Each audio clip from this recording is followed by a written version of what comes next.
bit about DSL embedding in Scala, and in particular the way we're going about performance-oriented embedded DSLs, which is not an obvious fit. So just to start off a bit and give a bit of motivation here.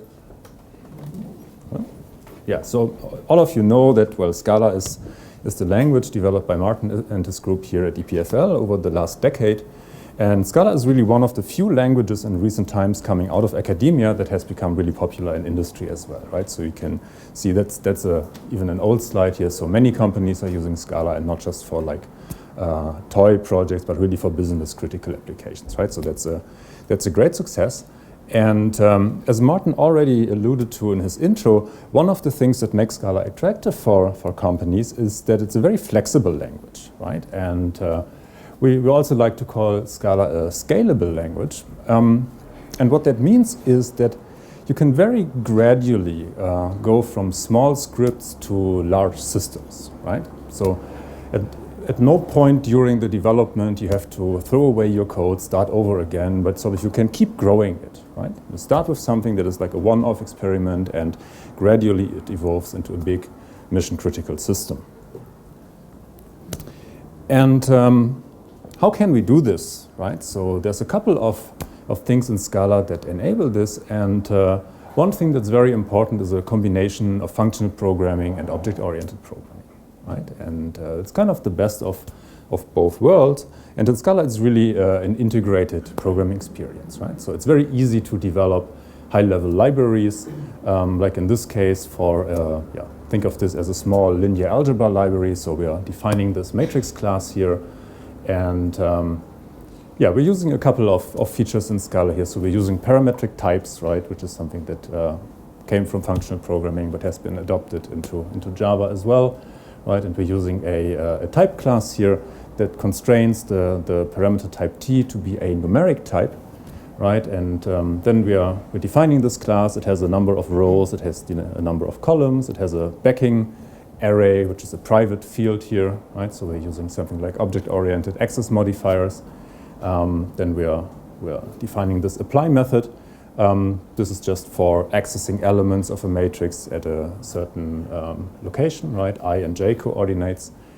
And we can use operator overloading, like in C++ if you want, to make this all look very nice in client code, right? So here's a little piece of client code, how we can use these matrix objects. And you can see it's basically indistinguishable from primitives, right? So we're using this like A and B were integers, but they're really matrices, and they're not built-ins in the language, but it's something that we have defined ourselves as a high-level library, right? And sort of the boundary between libraries and DSLs is really not so clear set, right? So we can think of this as just a library class, but if we extend it a bit, if we implement vectors and some other types as well, then we can also think of this really as a DSL for linear algebra, right? And the DSL uses a shallow embedding, right? So there's no data type representation, but we're just using these things as regular Scala objects. So this is all very nice, right? It gives nice productivity benefits. But the question is, okay, what about performance? Right? And well, there's a bit of wishful thinking, of course, right? So we hope that the Scala compiler and the JVM on which this program is running, they will make it run fast, right? And that's true for the most part, so it runs reasonably fast. But the hard reality is still that there's a 10x or even 1000x slowdown compared to low-level optimized code that just uses arrays and while loops, right? And that is not even talking about any like really low-level optimization tricks like clever memory, hierarchy, aware data structures, and these kind of things.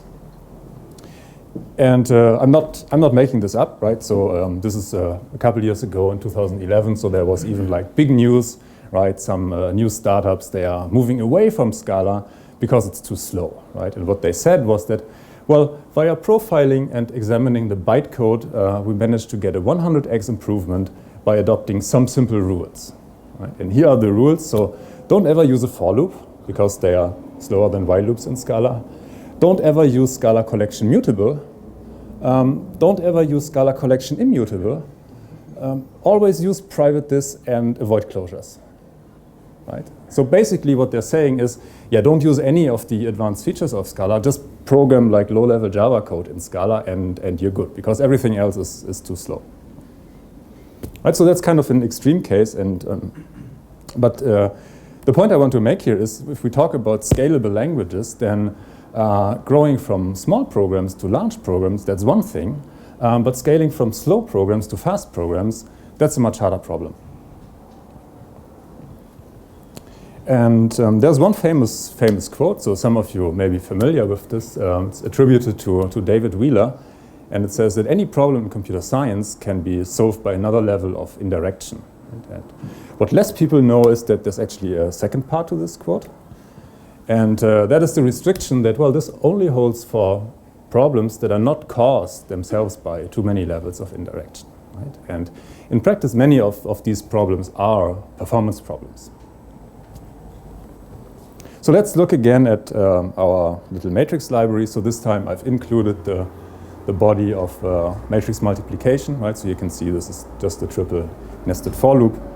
And so what are the pieces of indirection hidden here, right? That make it much easier to program but stand in the way of performance. So the first thing is we have these type classes here, right? And the way this is implemented is that for every matrix there is a method dictionary which defines what are the primitive numeric operations on the type T. Right? So every time we use a plus operation or a times operation on these primitive objects, we have to go to this method dictionary and call the method that's stored there. So there's some overhead, right? Then there's the memory indirection, right? So we're using this backing array, but whenever we're accessing the matrix from the outside, we have to go through the reference that is the matrix object. Right? So we're not working on the array directly here. And finally, if we look at how these for loops are implemented in Scala, then they are not compiled to the equivalent of while loops, but they are desugared as method calls. Right? So if you look at this 0 until this dot rows, this expression actually creates an object. This creates a range object, and then the for loop is invoking a method on this range object with a closure as argument. So it's calling a for each method, and it's passing a closure that contains the body here. Right? And well, so this is a triple nested loop here, right? So on the innermost loop, every time you execute the innermost loop here, so not every iteration, but every time you go into this loop, you're allocating a new closure. Right? So when you do a matrix multiplication, all the time you're allocating new objects, right? And that, of course, adds a lot in terms of runtime overhead. Right? And finally, even in the innermost loop, we do have method calls here to access elements by index, so that is this apply method here. Right? So the overall point is, if we look at how the practice of programming has really developed over the years, so this axis is time, and this is the amount of abstraction and generalization that we're using, right? So you can think of this as being like the hardware level, essentially. But over time, we're moving away further and further from the hardware, right? And that means that there's an increasingly large gap between the abstractions that the users see and the abstractions of the hardware. And of course, for compilers, it becomes much, much harder to bridge this gap.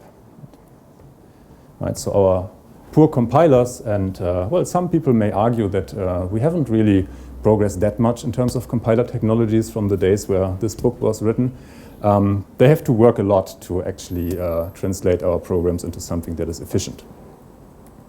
Right? And so this is a slide that Markus already showed, right? And I think it's a very good visualization because general purpose languages and their compilers are really this bottleneck or singularity these days, right?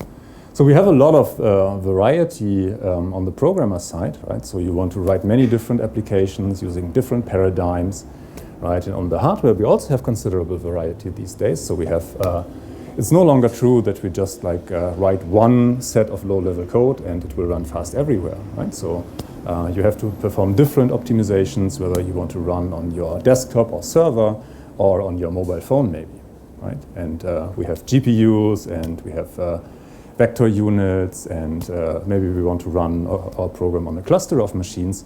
right? So there's considerable variety, and if we want to get good performance on all of these different devices and platforms, then essentially we have to go ahead and optimize our code all over again. Right? So that's really a huge effort. And this is really where DSLs come in, right? Because with DSLs, we're no longer fixed to this one singularity or bottleneck in the middle, but we can build extensible compiler chains that work on multiple abstraction levels. Right? And this is something that Markus already mentioned as well, right? So you want to have different abstraction levels, and on each abstraction level, you want to be able to do a different set of optimizations.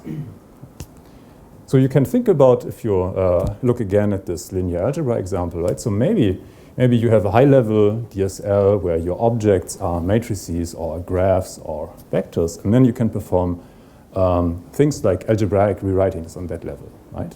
You can say, well, I'm multiplying with an identity matrix, so that's not an operation I really need to do, right? So I can just remove that.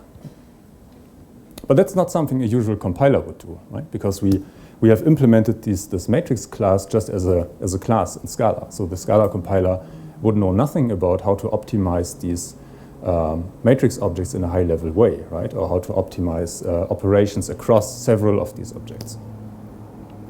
And we can also perform regular compiler optimizations on that level, right? We can do dead code elimination or common sub-expression elimination on the level of matrices. So this is something we can do with DSLs, but not so with DSLs and proper infrastructure, but not with DSLs that are just shallowly embedded as libraries.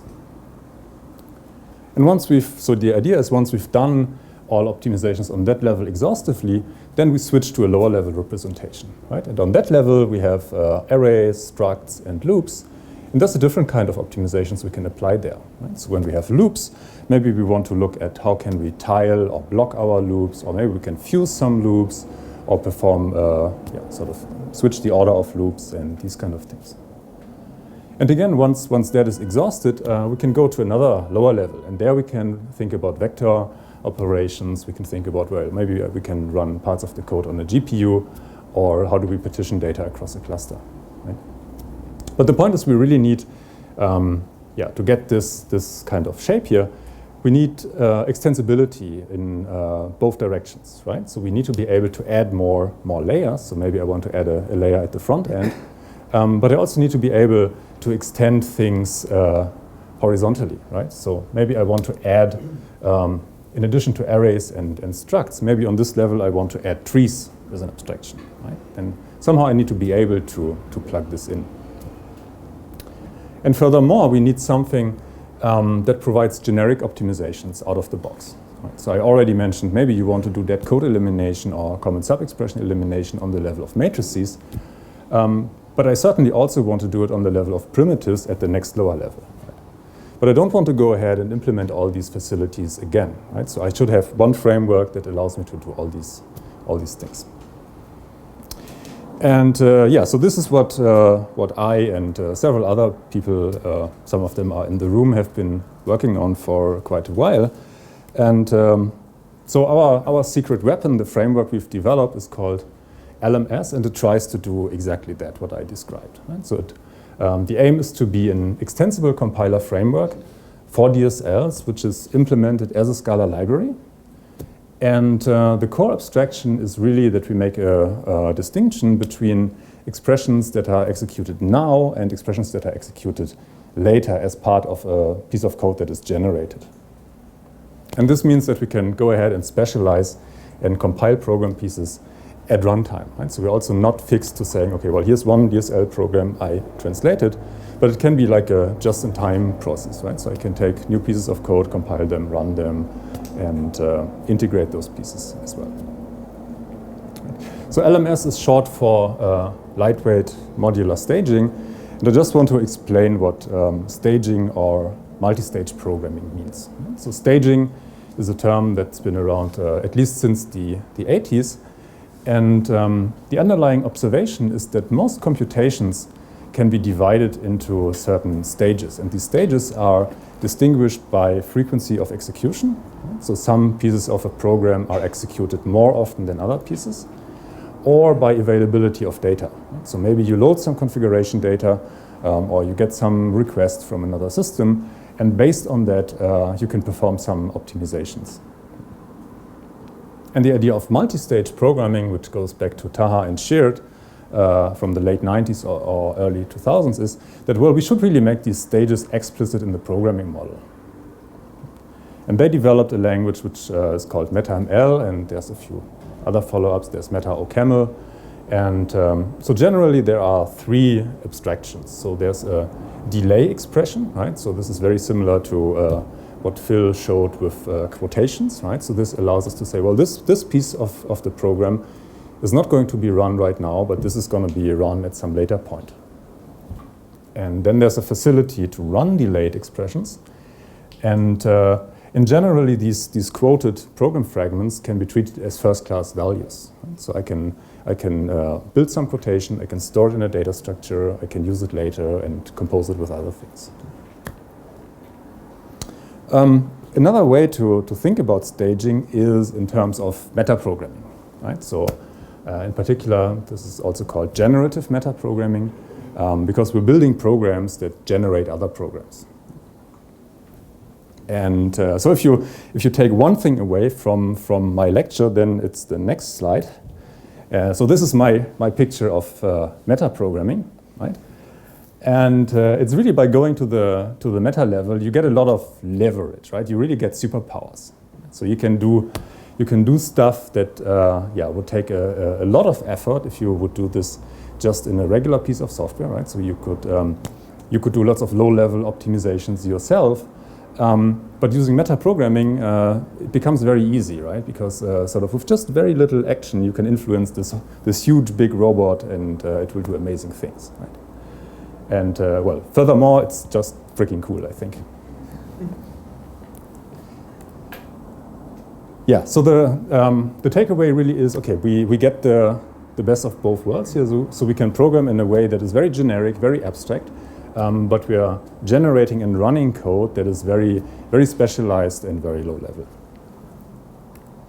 And so we've been using these techniques in quite a number of projects in collaboration with other groups. Just want to mention a few of them. So there's Delight, of course. Kunle and Kevin are going to speak about that later during the week. This is really about DSLs and big data on heterogeneous architectures like clusters and GPUs and big NUMA machines. Then there's Spiral. Markus and Georg are going to talk about that. This is about fast numeric kernels, so FFTs and these kind of things. We did some work with Christoph groups on database query processing. I did some work at Oracle Labs about integrating these kind of generative techniques with more classical just-in-time compilers. We did some work with the processor architecture group at EPFL on hardware generation. More recently, we looked at parser combinators, right? So if we add generative programming to parser combinators, then we get parser generator combinators. So this was Manohar's work there. And a while back, we also looked at can we use these techniques to generate JavaScript and make web programming from Scala more high level. So this was before we actually had a Scala to JS compiler. Okay. So let's look in some more detail how this works. So the core abstraction of LMS is a distinction in the type system. Right? So whenever you have a regular type like int or string or in general t, this is just a Scala expression, right? So you're just going to execute it right away. And we're introducing this type constructor rep of t, which serves as a marker for things that are DSL expressions. So this is similar to quotation, but instead of putting quotation brackets, we're using the type system to define which things are quoted and which are not. Right? So whenever we have a rep of int, rep of string, or in general rep of t, then this means the corresponding expression is something that will not be executed now, but this will be part of the generated code that can be executed later. Another thing we're doing is that we're replacing primitives of the Scala language, like if then else's or while loops. We're replacing those with method calls. Right? So we essentially, we've modified the compiler so that an if then else expression really is just this method call. And why are we doing that? So we're doing that because we want to be able to override this. Right? Because when we have these types here, we need to inject the integer operations on rep of int values. And in Scala, we can use implicit conversions and operator overloading to do that. But normally in a language like C, you can only overload like actual method operators, right? But you can't go ahead and overload if then else's or while loops. And this is something where we've added to Scala, so we can change these pieces of built-in syntax as well. And that's kind of the front end part. And on top of that, we have this extensible IR language, and we have support for transformers and also for generic optimizations like loop fusion and other things. And in general, the aim is to be like a framework that kind of has batteries included, so you can just use it to do stuff. So let's go back to our matrix example here. How do we turn this into a code generator? And the answer is, well, we just add these rep annotations in a few key places. Right? So what are the things we want to stage in a matrix class? What do you think?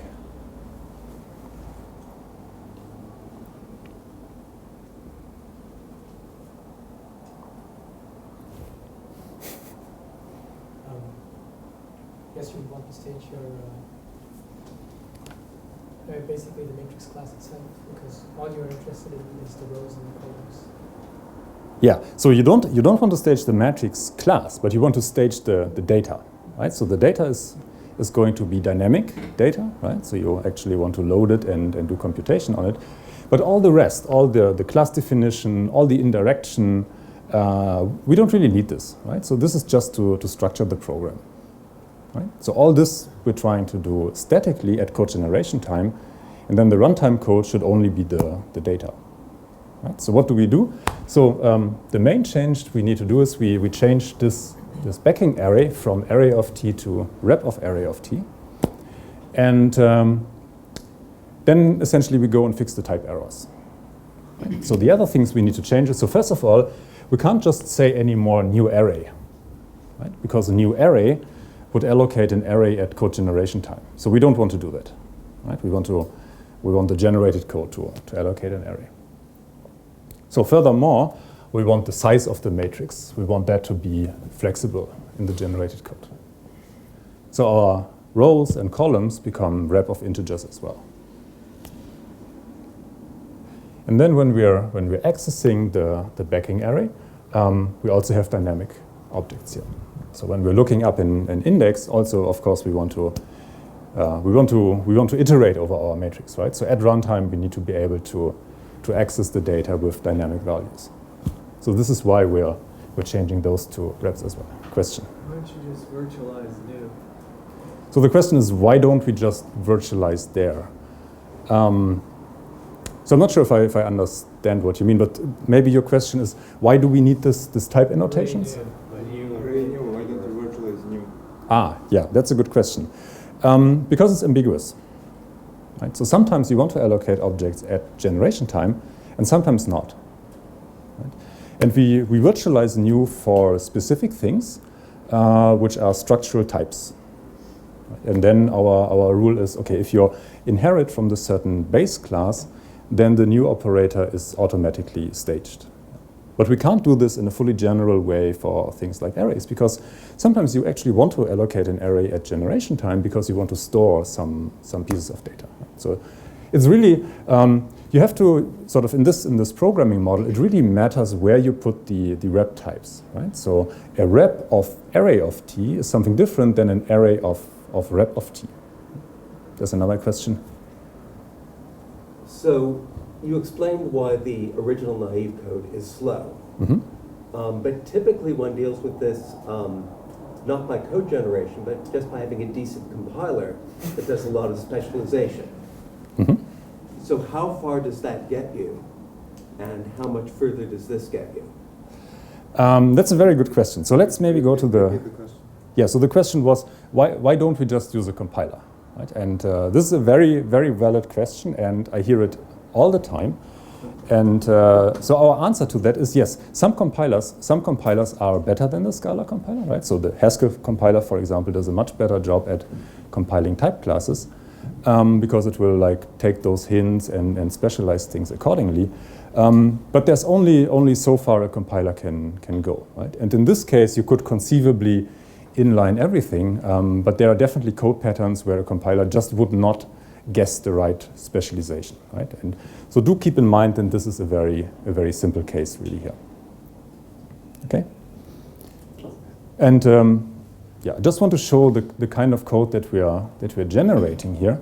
So basically, if we do these changes on the previous slide, just sprinkle these rep types, then what the code will do is it will just emit this set of nested while loops. And also the difference to a compiler is that this is a completely deterministic process, right? So the types will tell us exactly what is the shape of the generated code. Whereas for a compiler, it's always like, well, maybe it does the right thing, maybe it doesn't, and if it doesn't, then we need to debug it, and it's not quite clear what's happening, right? So here, it's really the programming model that tells us, okay, this is static, this is dynamic, and once you know the types, you know how the code will look like. So what would you think? What is the delta between running this code and the previous one in terms of runtime? Yeah, I think it's quite big, but I have another slightly different question. So there is this zero cost abstraction for many compilers. And so arguably this code with, say, Rust will not do this. I mean, most of the overhead comes from the runtime probably not being mature enough to do these dictionaries and not so good things, right? That is true. So the point was that it depends on the language and also on the compiler. So if I'm in a more low-level language like Rust, then the compiler would actually do a better job in optimizing this. And yeah, that's a fair point, right? But sort of we're living in Scala here, and sort of we're on this JVM ecosystem. But I can definitely show you code later that no compiler will optimize. So compared to this, I would say 100x. What would be your guess? 100x. Yeah. So Veselin is guessing 100x difference. It's not quite that much. It's about 20x in this case, right? But that's still a lot. And even the code we're generating, sort of in terms of performance optimization, that's pretty naive, right? It's a triple nested while loop. It's not optimized for cache locality or anything, right? So this is what you would write in C as a baseline, but not as really high level, highly optimized code, right? But you can see just this simple code generation step gets us this 20x here, with very, very low effort, just changing the types. Okay, so let us take a look how this works internally. So here's a very small snippet of code that uses some rep types, and so println is also we take println to be a staged operation here. So this is what the user has written. Now let's look at how this works internally with LMS. So first of all, we have a DSL interface. So this is just a set of abstract types and methods. So you could also think of this as kind of a shallow embedding. And this just defines what operations we can do, right? So we have our rep of t type constructor here, and it doesn't have any methods or something. It's just a marker, really. And then we're defining this infix underscore length operation on rep of string objects. So this is what we're using here. So if we do myString.length, and myString is a rep of string object, then we're going to call this method. And we have println with the signature of rep of any and returning rep of unit. So now we need to define what these methods mean, right? And sort of on the implementation side, we're defining rep of t to be equal to exp of t, and exp of t is a set of expression classes, and those are all atomic things. So this can be either constants or symbols, and symbols can point to objects of type def of t. Right? So think of this as a graph, right? Each symbol can refer to a corresponding def of the same type parameter. And then for each of these operations, we're implementing a suitable IR node class, right? So now we're going from a shallow embedding to a deep embedding. We're introducing data type constructors for all these operations. So we have str length, and this has an exp of string parameter, and we know that exp of t is equal to rep of t, and this extends def of int, right? So this matches the signature above. And for print line, we take an exp of any, and we're extending def of unit. But now you can observe, okay, here the signature was we take a rep and we return a rep. And here we're taking an exp or a rep, but these objects are of type def, right? So that's not the same type. So what we're doing is we have a set of methods which all start with reflect. And what those methods do is they turn defs into reps. And the way they do it is by inserting the node into the dependency graph that is our intermediate representation, right? So they will create a new symbol and insert the node. And let's just see how this happens in this little program. So when we hit the first print line statement, we're going to create this node here. Right? So we're creating a new symbol with just some internal ID. And then we can take a look. So println is using reflect effect. Right? This tells us that, okay, this is a side effecting operation. So what we're doing is we create a reflect println node. There was a question? Could you use generic print line as well? So instead of having expression of any, export any, you could have export t? Yeah, so the question is, why are we using any here? Could we use a stronger type like println of t? And yes, that's perfectly possible. Yeah. So when we hit the second operation that will create this myString object, well, we don't know what it is, but it will create a new symbol and a new IR node. Then the next operation we hit is the length operation on the string.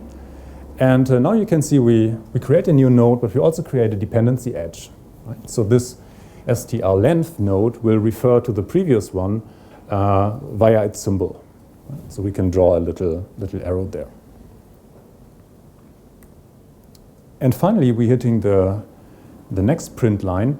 And here we can see that, so first of all, we have a data dependency on the str length, but we also have an effect dependency on the previous print line, right? And this is the way these reflect node works, that each of them has a list of dependencies on previous side effectful nodes, right? So we, when we generate code from this, we know what is the order of the print line statements, right? Because we don't want to mix that up, obviously.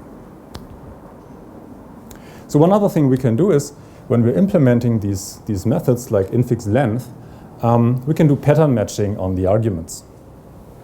So maybe our string argument is a constant, right? Then, well, we don't really need to generate code for this, right? We can just compute its length.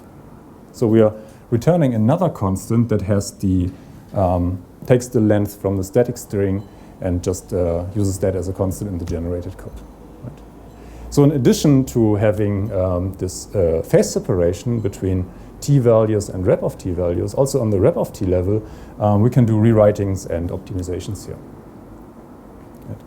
And in the default case, so if it's not a constant, then we're calling reflect pure with str length to say, well, this is an IR node, and it is one that does not have any side effects. So there are no effect dependencies from this node. Why would you do these optimizations on this level, not leave it to the C compiler? Yeah, so the question is, why would you do these optimizations here and not do it on the level of a C compiler? So the answer is because we have domain-specific knowledge here, right? So think of this maybe not being strings, but matrices. Right? And then maybe I want to, I have a matrix times operations, and I want to look, okay, is one of the arguments the identity matrix, right? And then I can just throw it out, right? So no C compiler will do that for you. Okay, are there other questions at this point? Yes? We are guaranteed here that everything that is not in a reflect effect statement has no side effects. Especially no aliasing or something like that. Yes, good question. So the question is, what are the guarantees? Are we really guaranteed that everything is that we declare as reflect pure is actually a side effect free operation? And yes, so this is up to the DSL designer essentially to say, well, this is something that has side effects and this is something that is pure.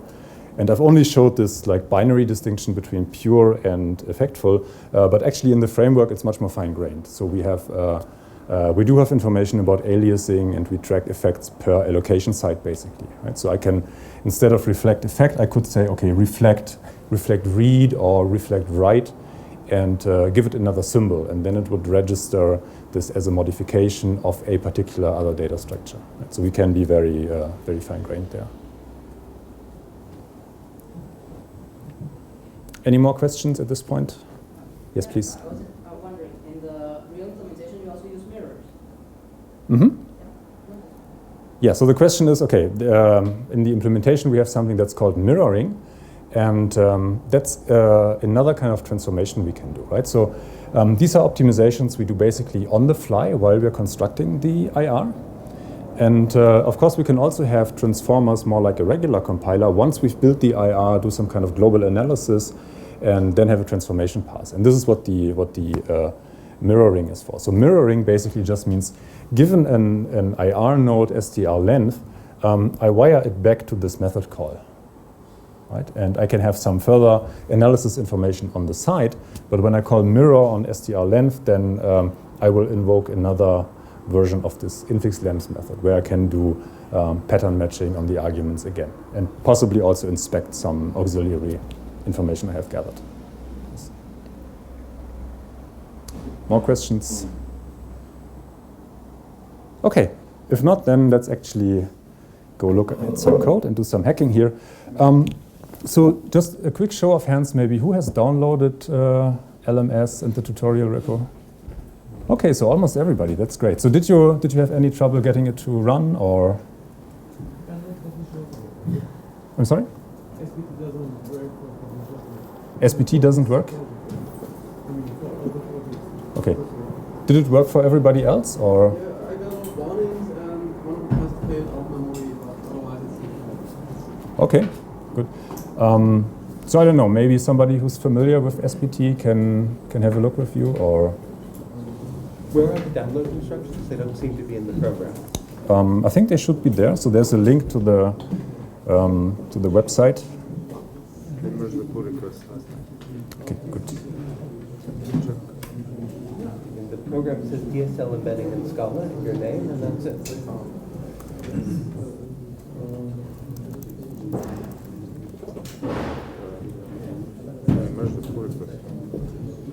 I think I saw it. Maybe you can hit reload, or? Oh, that's weird. Yeah. So there's Oh, you've got an abstract and I don't. yeah. So here's the this is the URL. Ah, okay. So between earlier this morning and now, the instructions have appeared. Apparently, yes. Last night. Okay. So for anybody who does not have the code yet, so this is the URL. So it's github.com scala-lms/tutorials, and there are some instructions down here how to build and run stuff. Okay.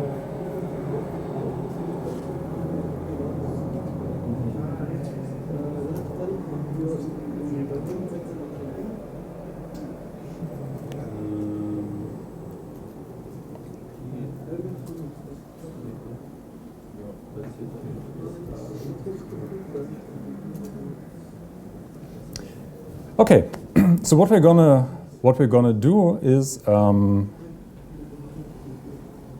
so I have a separate file here. I think I should check that in and commit, and you can also have it.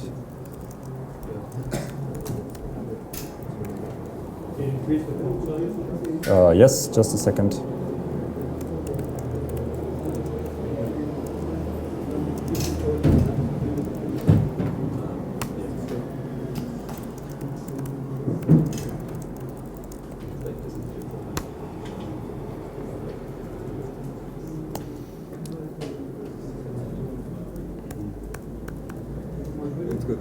Okay.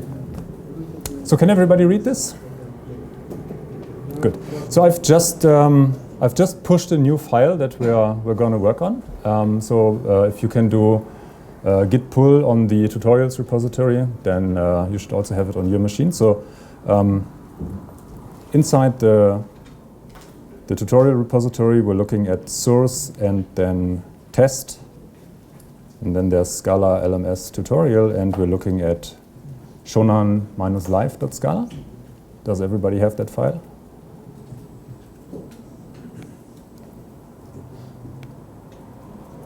Okay, I assume that's a yes.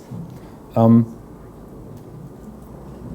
this is actually something that was defined as a challenge problem by the program generation community, and this is something that comes from bioinformatics. It's inspired by hidden Markov models. So these are probabilistic automata where you have a matrix which defines the state transition system.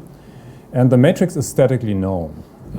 But you want to calculate probabilities, and you're multiplying this matrix over and over again with new vectors. Right? And basically you're always multiplying this matrix with a vector, then multiplying it again, multiplying that again. Right? So the matrix is something that is static, and the vector is something that is dynamic. Right? And that's, of course, a classic case where we can exploit this stage distinction. So here's the code. So we start with something that is like completely static, so no staging yet. So we just define our matrix as static data here. So it's in this case it's just zeros and ones. And what you will note is that this matrix has some irregular shape. So there are some rows which are dense, there are some rows which are all zeros, and there are some rows which are sparse. So more zeros and just a very small number of entries. And we want to exploit this structure in the code that we will be generating. But before we generate, we just have this regular implementation of a matrix vector product. Right? So it takes the matrix as an argument, takes the vector as an argument, and then it allocates a new vector for the result.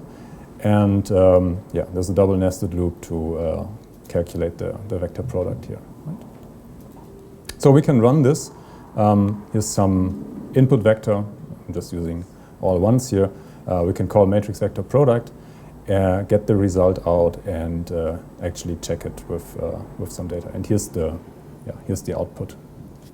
So let's actually run this. So in the background, I have SPT started. Right? So let's maybe back out again. So I'm in the tutorial directory here, and I just hit SPT. So it takes a moment to start up, but now I have a console. And what I'm going to do is I'm going to use this command, test only. We're going to do shonan live, it's called. And I'm prefixing this with a tilde operator. So that means every time I change the source file, it will automatically recompile in the background. Right? So if I now go in and change something here, so let's change this to a 2 and save, then it will go and recompile and rerun the test. Right? So it takes a moment. Okay, and now it says, well, the test failed because the result is no longer the expected one, but that's fine, right? We want to change something. So let's open actually the file in the window here. So this is the new result we're getting. So previously it was 5, and now it's 6. Right? So let's change something else to see if this works. Wait a couple seconds, and then this one should update. Yeah, so you can see. So this one just changed, right? Okay, so can everybody run this, or no? What is missing? Well, You're still downloading, or? There's a README that says download SPT, but it doesn't say what. So are you using Homebrew on OS 10? No. No. MacPorts has it as well? Yeah.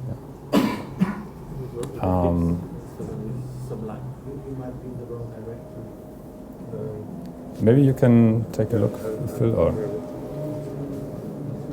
So that nothing would do to download SPT. There's a website. Yeah. Go to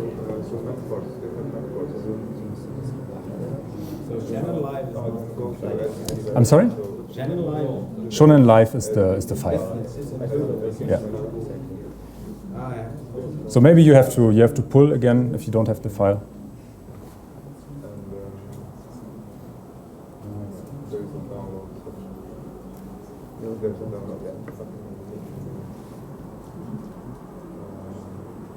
Question? Yeah. I have 23 warnings. Did you have warnings? Yeah, warnings are fine. You shouldn't have any errors, but. Probably you didn't commit the check file. We don't need the check file. Yeah. Where can I find the output file? Oh yeah, right. So the output file is in source out, and then there's 0 live shown on actual. No, that's the dollar as well.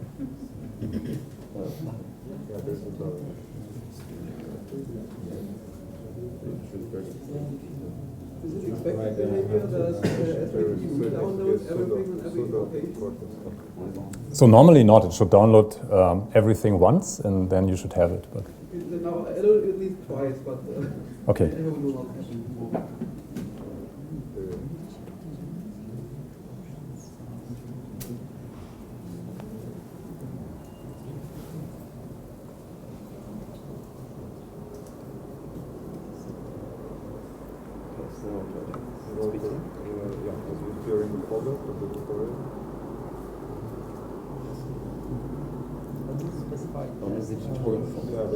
I'm sorry? How do you specify the specific test you want to run? It's. I show the command again. So this is test minus only, right? And then you give the name with wildcards, and you can use the tilde operator to compile in the background.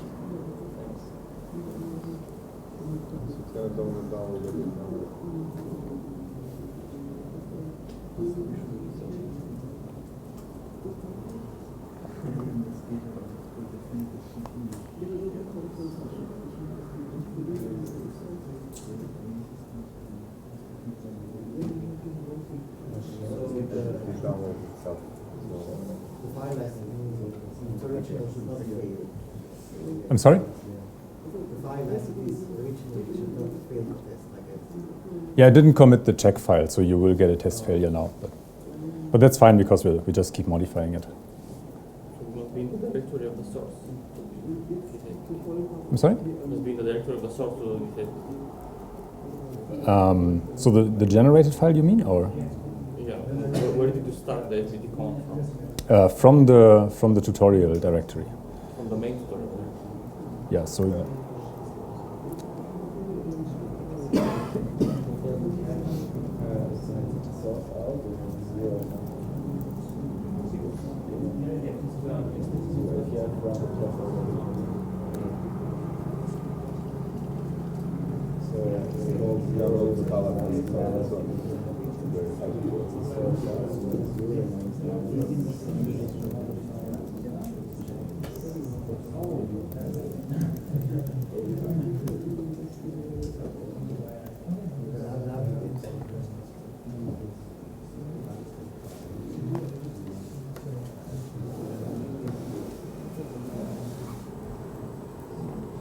Can you just explain how to get to the file with the values?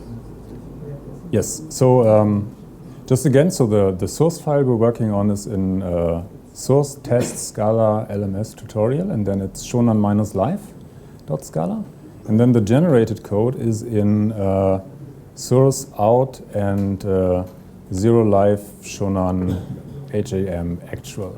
So there's a check file, and if you change the code, there's the file which is called actual.scala. Tilde, test on.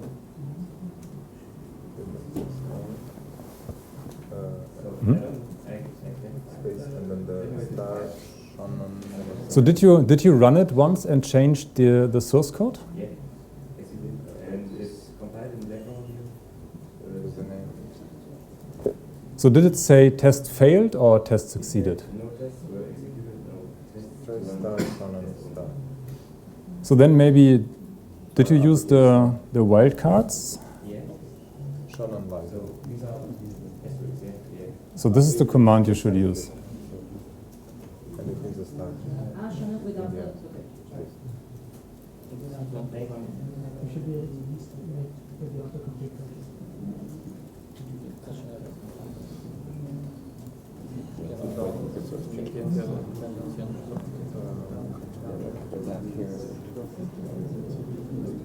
Make a change.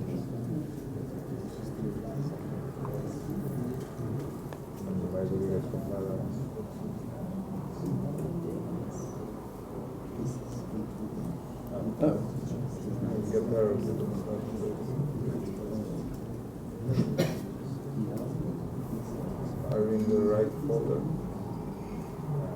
Are we in the Scala LMS folder? I think so.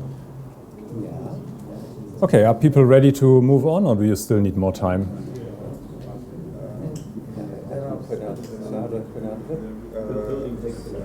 Building takes a while? Okay. We cannot resolve something EPFL dependent. Or just the same way like Resolve the shell elements command. 2.11.03 function. But have you installed it, or So let's see which folder. did you follow the instructions? Do ls. After this, we're in the source folder. Yeah, so we need to go to tutorial, and then we need the folder where the SGT file is. But not the So outside? we need to go down basically to tutorial. Yeah, but this is the folder that has the source of it. Yeah, but the build tool has a build definition. So we need to go down until we find the folder build.svt. Here, so this is all the tutorial.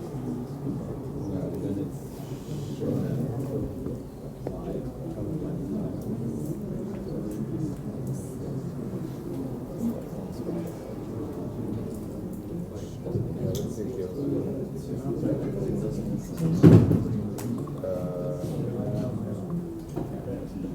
Build. No, it's condition. So it should be now just that. Now USB. Yeah.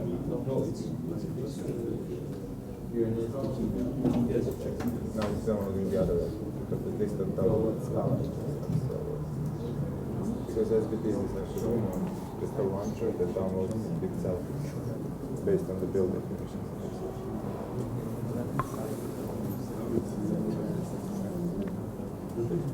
Success, or But I have an expert sitting next to me. How do we get through this? okay.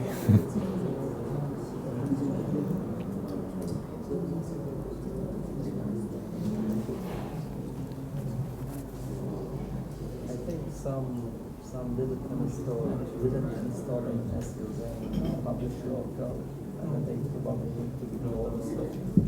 Okay, yeah. So this step, if there are some error messages could not find EPFL LMS or something, then this line is probably missing here, right? So when you clone the LMS repository, you need to go inside that and hit SBT publish local, because otherwise it won't find that. Because it won't see the driver. But let it finish, because it caches the thing, so it might find it with a slight change.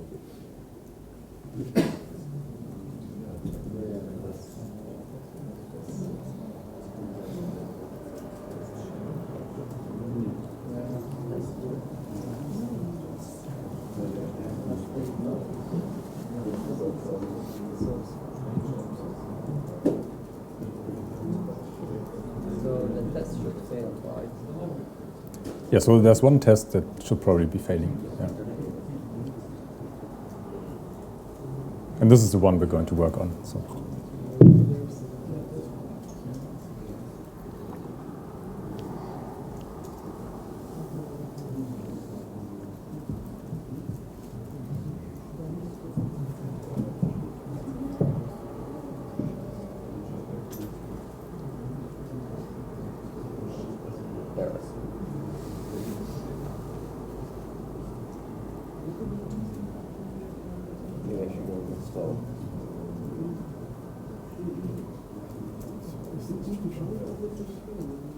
Yeah, just install this apparently with all this.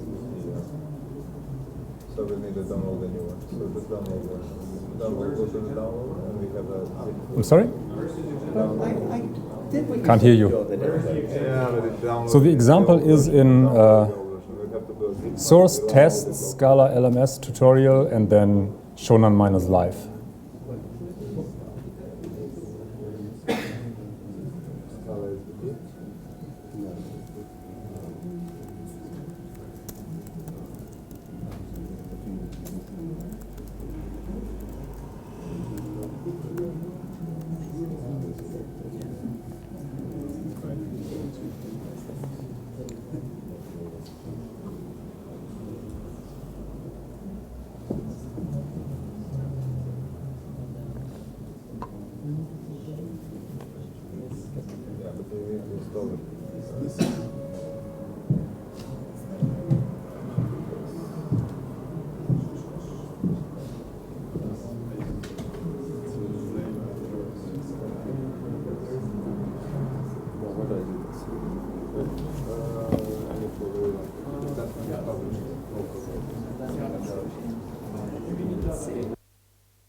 Okay, so it seems like most people have something running now, so we can already continue maybe.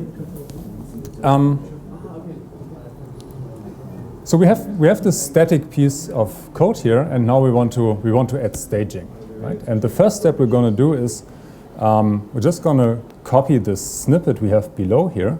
So this is an LMS driver which we're going to use. This is a base class we can inherit from, and we're just gonna paste it here and comment out the stuff below, right? So it should be pretty simple. And so once we've done that, It's recompiling. And now you should see in the output file, you should see this piece of generated code here, which just prints hello, right?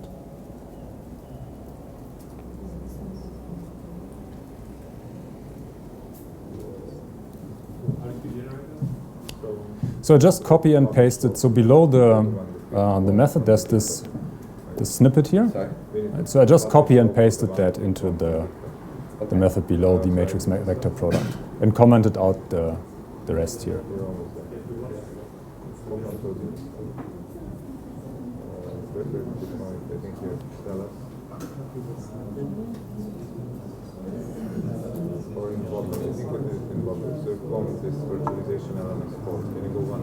That's it, tutorials. No, this is tutorials. There is a library as well. Can you go to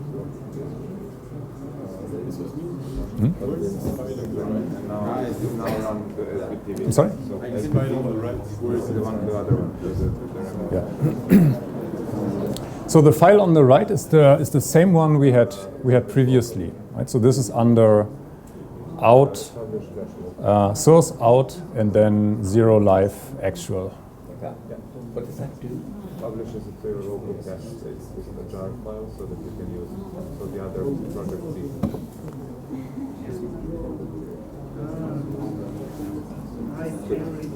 And then we go to the other one.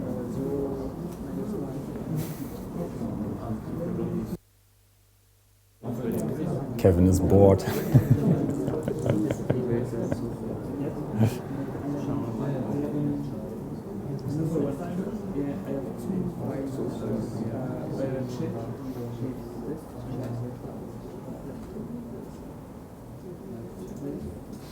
Test.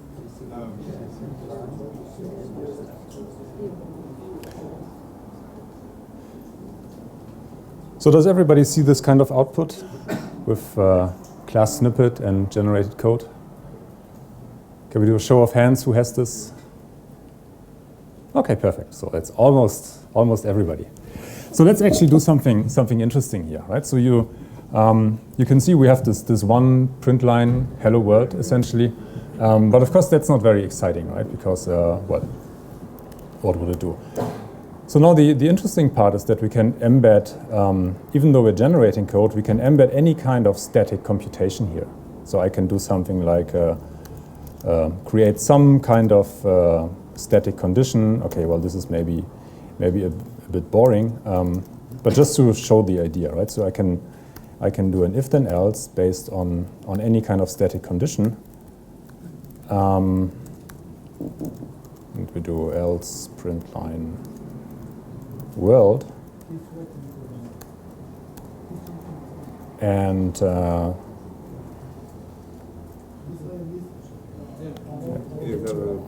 dang brace. So we recompile, and you can see, well, it hasn't changed, right? It's still the same code, it just prints hello, even though we added things, right? So admittedly, this is like a constant expression, but this doesn't have to be a constant, right? So it's just the important matter is that this is a Boolean type. It's not a rep of Boolean. And if I change this to 2, then the generated code should also change and pick the other brand. Yeah, so you can see now we have world instead of hello.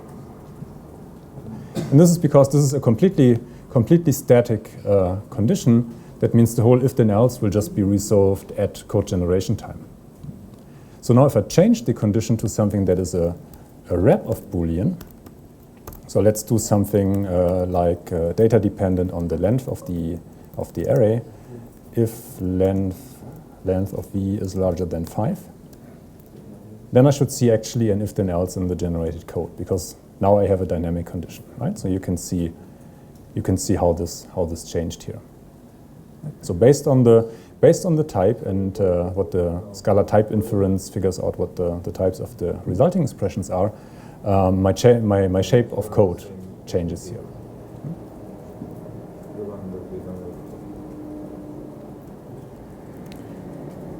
So, but now we're actually interested in staging this matrix vector product. So let's remove all this simple stuff here, and let's add this method here. Just put it into the the snippet. After is shown on live axis.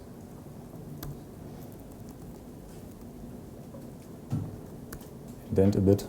And then you go to the file and you need to open 2 files. And now what is it that we want to achieve? So we want to stage this matrix vector product, and we want to have a static matrix and a dynamic vector. So how do I need to change this?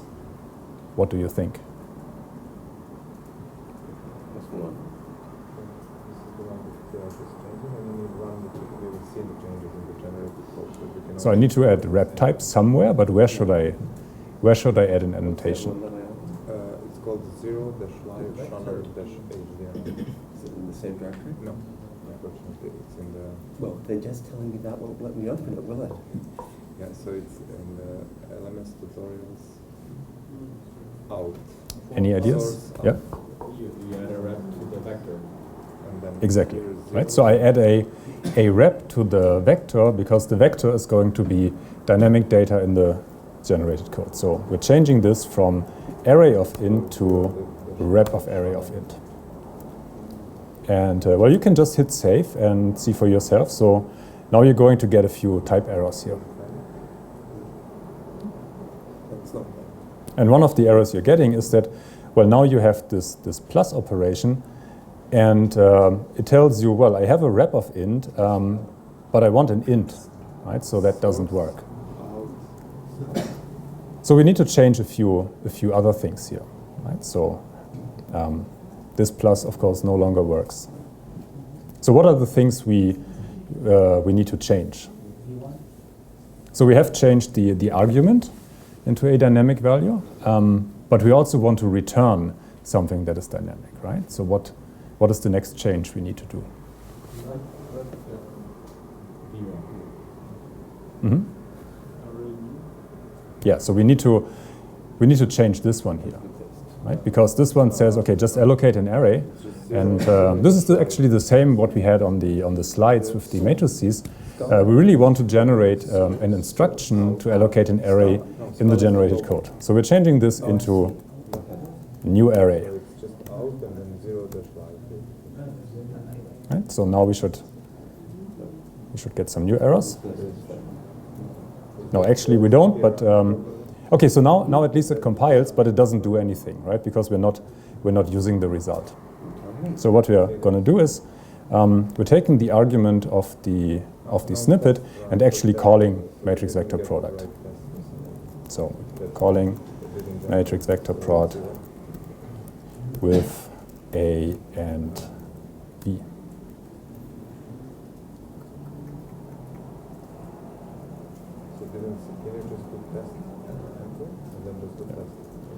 And now we get an internal exception here, and this means that yeah, we still have this static array here, but our dynamic code has no way of interfacing with this static data, right? Because we're generating the code offline, but we need to wire it with the in such a way that it can access the data we have currently on our heap.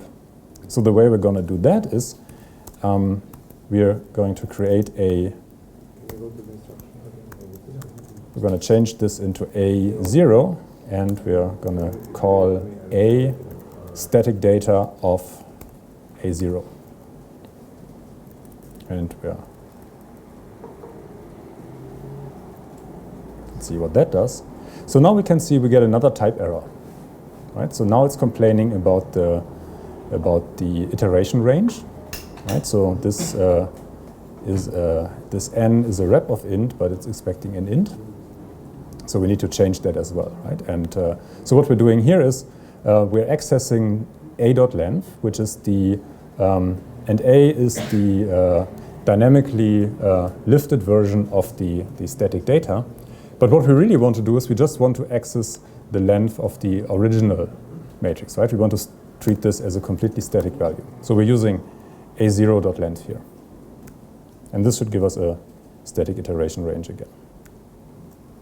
Okay, so now you can see we're actually generating code here, right? And it's interesting to look at the shape of the generated code. So you can see that for each row in the matrix, we're generating a separate while loop. Right? So we have inlined or unrolled the outer loop, and we're still generating loops for the innermost iteration. And why is that? Why is one generated? Yes, so the question is why is that? And I'm just going to ask you, why do you think that is? There's a rep somewhere and not somewhere else? Yes, so there's a rep somewhere and not somewhere else. And if you look a bit, so what is the difference between these two loops here? One says colon range, which doesn't begin REP. Exactly. One says colon range, and it doesn't begin with REP, right? So let's try to change this. So let's change this to a rep of range and see what happens. Oops, and there we get a different shape of code. Right? So this is precisely the pattern here. So just by changing the types here, we can change the style of code that is generated. Right? So this expression 0 until n, in normal Scala, this creates a range object.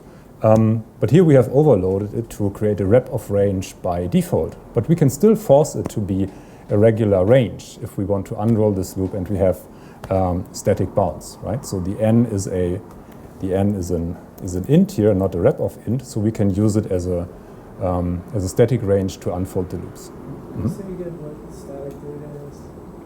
So static data. So the point is we're generating this piece of code as a file potentially, right? But we have this matrix as object living on our heap while we're generating the code. So somehow we need to tell the generated code, oh, actually, when we're loading the code, we're going to insert this reference to this matrix, right? So, and this is what is, if you look at the code, this is what's happening here. So we're generating this class snippet, which extends the Scala function type from array_int to array_of_int. And we have this apply method that contains the generated code. And inside here, we have this constructor parameter, px1, which will reference the matrix, right? So this is a static data, and then we have the reference to the matrix here. So this is just how to wire things together. So whenever we have an object of a reference type, like an array or some object with mutable state, and we want to make it accessible to generated code, then we need to use this static data operation. Yeah. Okay, but let's play a bit with these range objects, right? So depending on whether this is a range or a rep of range, we can either generate a loop or we can unroll the loop, right? So now we're generating two loops, and well, we can unroll the outer loop just by turning this into a range, right? So now we're unrolling the outer loop and still generating the inner loops. And I can put another annotation here and just call this a range as well. And then we should be inlining everything, right? So as you can see, this is now fully unrolled. But what we actually want to achieve is we want to do something that takes the structure of the matrix into account, right? So the strategy that we would like to do is for a dense row, we want to generate a loop. And for a sparse row or for a completely zero row, we want to unroll the loop, right? Because if we only have like multiplications with 3 elements, then it's better just to have those as scalar operations. Whereas if it's a dense row, then it's better to have a loop, right? Because otherwise, if we're unrolling everything, and this is potentially a big matrix, then we would like generate a megabyte of source code or something, right? And that is inefficient. So how do we do this? Any ideas? Check how many zeros. Exactly. That's what we're going to do. So we're gonna have this condition. We call it val sparse, and I'm just going to define this in a moment. But based on this condition, if sparse, if it's sparse, we want to use a range annotation. Right? And if it's not sparse, then we want to use rep of range here. So could I move that condition to just be around the range, so I don't have lots of duplicated code? We're going to get to that. We can abstract over this, but I can't just move it around the range because, well, I have different types, and the types will direct which version is going to be used. But this is the next step we're gonna do. So, but first is, okay, how do we decide whether something is sparse or not? So we have to count the number of zeros or non-zero elements. For the Scala experts, how do I do this?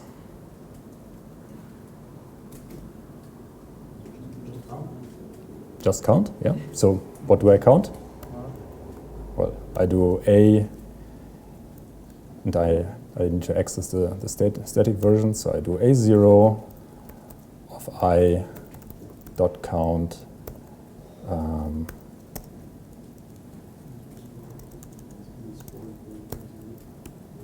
number of non-zero elements, and well, let's say this is less than 3.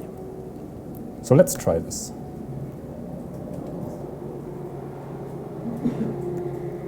Okay, so now we're getting this, right? And this is basically what we would like to have, right? So for the first row, which is dense, we're generating a loop, and all the other rows are completely zero or sparse.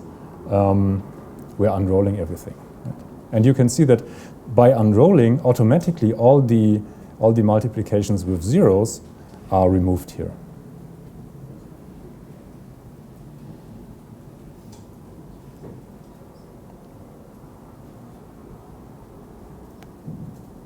This is a stupid question, but why do you have to write AI dot apply J rather than just AIJ?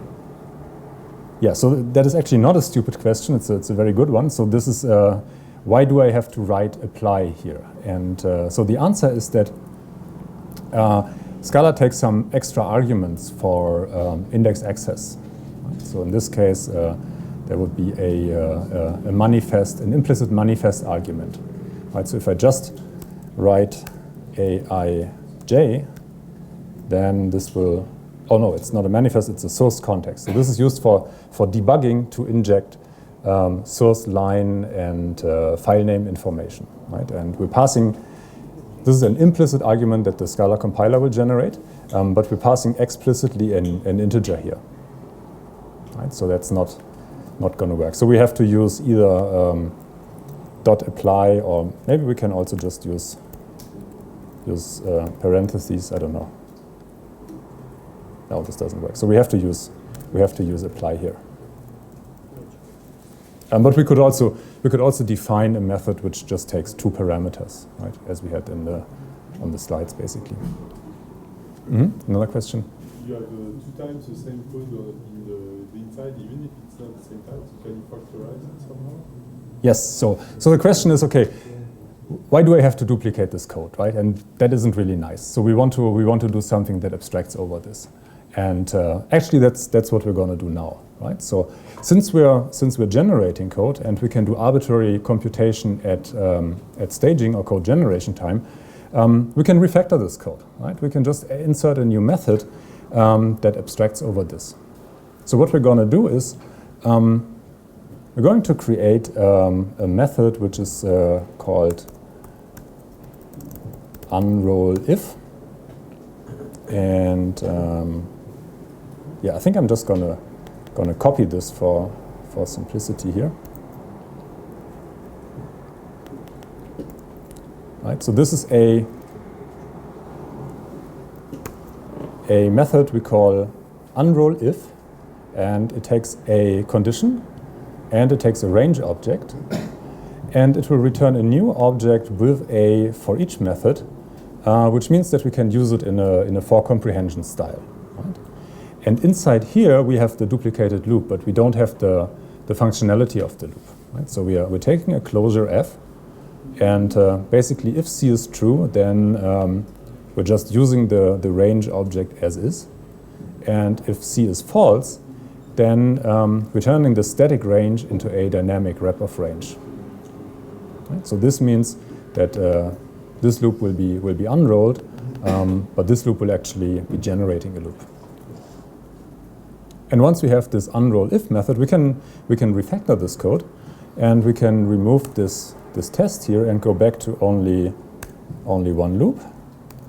And we're changing this to for j in unroll if sparse, and then we're passing the range. And let's see if it compiles. Yeah, compiles. And the code hasn't changed, right? Because, well, we didn't change the functionality. We have just refactored it by adding more abstractions at code generation time. Right? So the functionality is the same, but we added more indirection and made the programming model more high level. And this is the key takeaway, really, that all kinds of abstractions I add that are purely executed at code generation time come with zero overhead. Right? So there's no overhead in the generated code by adding more abstractions here. So I can put this into a class. I can create auxiliary objects and all kinds of things, right? And I don't pay a price for that in terms of performance. And yeah, so coming back to the question we had earlier, well, couldn't a smart compiler just do this? And I think if we look at this one, then the answer is clearly no, right? Because no compiler would reason about a data structure, right? And do data-dependent optimizations and figure out, okay, well, you have some sparse rows, you have some dense rows, so I'm just gonna go ahead and unroll your loops, right? So that's not something a compiler does for you, right? And a compiler shouldn't do this because this is really like domain knowledge, right? So we're really exploiting the knowledge we have that this matrix has a certain structure. So I think we're mostly done with the first part. So are there any questions about this?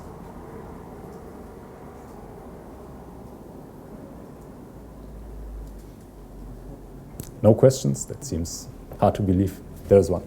Please give us a teaser for what we'll do in the second part. For the second part, yes. So for the second part, we're going to do two things. So we're going to so most of it is going to be looking at like database style operations. So the first is we're going to look at something very similar to what Phil showed yesterday. So basically language embedded queries and normalization. And then in the second half, we're actually going to implement a small database engine, which is like a sequel to C compiler. That's what we're going to do. Another question? Yeah, another question. So last year it was DSL driver, and this year it's LMS driver.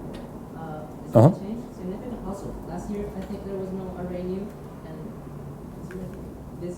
Okay, so yeah, I mean LMS driver is just it's just defined here to as an alias for DSL driver basically. So yeah, it's just another instance. So you can just like inherit from things, mix and match, right? And it's yeah, as long as you sort of inherit from the same things, you're not changing anything by adding more indirection. Yeah. I like it very much. I have an interpreter of complete function written in C#. I wanted to port it to Scala. But could this be used to generate code at compile time? So the question is, you have a compiled function in C# and whether you can port it to Scala and do something like this at compile time. Yes. And I think the answer is... not at compile, at runtime I would like to compile it to obtain this such optimized code and reuse it as a class. So is the question if you can reuse it from C# or? No. Just from Scala, can I use this compilation step at runtime? JVM does not have value type, so you will use separate runtime. JVM doesn't have value type. But so is the question, can you run this whole thing at? Can you load it and run it? Oh yeah, so all of this is happening at runtime. So all of this is happening at runtime, right? So we're running a Scala program that generates code, loads the code and executes it. Yeah, so this is not happening inside the Scala compiler, right? So this is a Scala program that runs, generates code, invokes the Scala compiler on the generated code, loads the code, and then runs the generated code. Yeah. And you can do this. You can do this multiple times if you want, right? So you can have small pieces of code that like call each other and. Okay, if there are no more questions, then yeah, we have the break, and then we're back here at which time? 12.